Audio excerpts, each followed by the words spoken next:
आपने एक बात जरूर गौर की होगी, इस संसार में जो भी व्यवस्थित, सुंदर और संतुलित दिखता है, उसके पीछे किसी न किसी व्यक्ति का हाथ होता है। फूलों का बगीचा अपने आप सुंदर नहीं बन जाता। वहाँ एक माली होता है जो समय पे पानी देता है, कटाई छंटाई करता है, देखभाल करता है, तभी वो बगीचा खिलता है।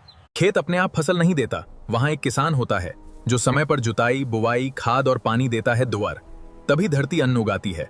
घर अपने आप खड़ा नहीं हो जाता, वहाँ एक इंजीनियर, एक मिस्त्री, एक कारीगर होता है जो नाप जोख, नक्शा, सामग्री और मेहनत से उसे आकार देता है, तभी वो घर सुंदर और व्यवस्थित बनता है। अर्थात जहां भी व्यवस्था है वहां एक व्यवस्थापक है। माली फूलों को सिखाता है कैसे खिलना है, किसान धरती को सिखाता है कैसे अन्न देना है, इंजीनियर ईंट पत्थर को सिखाता है कैसे घर बनना है। नाम भले अलग हों, लेकिन कार्य एक ही है, सिखाना, संवारना और व्यवस्थित करना। इसलिए संसार में हर व्यवस्थित चीज के पीछे एक शिक्षक अवश्य होता है। अब आप मनुष्य जाति के बारे में क्या सोचते हैं?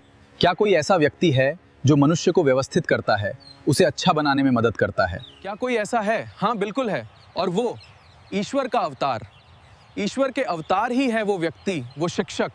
मानव को श्रेष्ठ मानव बनने में मदद करते हैं। उन्होंने ऐसी शिक्षाएं दी हैं जो इंसान को सही रास्ता दिखाती हैं और जीवन को बेहतर बनाना सिखाती हैं। इसके लिए उन्होंने 3 प्रकार की शिक्षाएं दी हैं: भौतिक शिक्षा, मानवीय शिक्षा और आध्यात्मिक शिक्षा। इन तीनों शिक्षाओं का पूरा और संतुलित ज्ञान आम इंसान में मुश्किल होता है। हाँ। ऐसा समग्र ज्ञान केवल ईश्वर के अवतार में ही माना जाता है। इन तीनों शिक्षाओं का ज्ञान ही इंसान को बेहतर बनने की राह दिखाता है और प्रत्येक शिक्षा का अपना अलग महत्व होता है। आइए समझते हैं। सबसे पहले भौतिक शिक्षा को समझते हैं।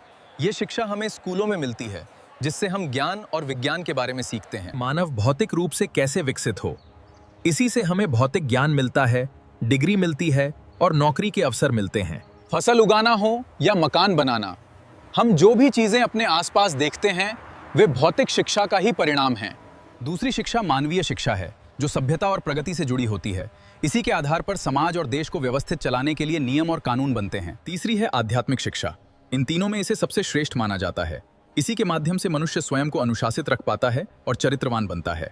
इसी से मनुष्य ईमानदार और सत्यवादी बनता है, अपने हृदय में प्रकाशित करता है, ईश्वर में आस्था रखता है और स्वयं को विनम्र बनाए रखता है। ये मानव जाति के प्रति प्रेम और सेवा की भावना जगाती है, हमें ईश्वरीय चेतना से जोड़े रखती है। सच्चे अर्थों में यही वो शिक्षा है जिसकी मानवता को सबसे अधिक आवश्यकता है। इस आध्यात्मिक शिक्षा के अभाव के कारण ही अभी वर्तमान में लड़ाई झगड़ा, मारकाट, जो भी गलत चीज देख रहे हैं वो इन्हीं शिक्षा की अभाव की वजह से है। यहाँ तक कि हमारे भीतर जो द्वेष और घृणा पैदा होती है, दूसरों से स्वयं को श्रेष्ठ समझने की भावना और मानवता के प्रति बढ़ती क्रूरता भी आध्यात्मिक शिक्षा की कमी के कारण होती है।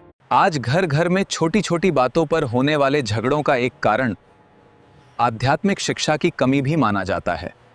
इसलिए यदि हम चाहते हैं कि परिवार में प्रेम बना रहे, हमारा गांव एक परिवार जैसा लगे और देश आगे बढ़े, तो हमें इन तीनों शिक्षाओं को संतुलित रूप से अपनाना होगा। सबसे महत्वपूर्ण बात यह है कि आध्यात्मिक शिक्षा पाने के लिए हमें इस युग के अवतार की ओर मुड़ना होगा। हाँ। और बताए गए सद्गुणों व नियमों का पालन करना होगा। इसलिए पूरी मानवता को ऐसे सार्वभौमिक शिक्षक की आवश्यकता है जो सबको एकता के सूत्र में बांध सके।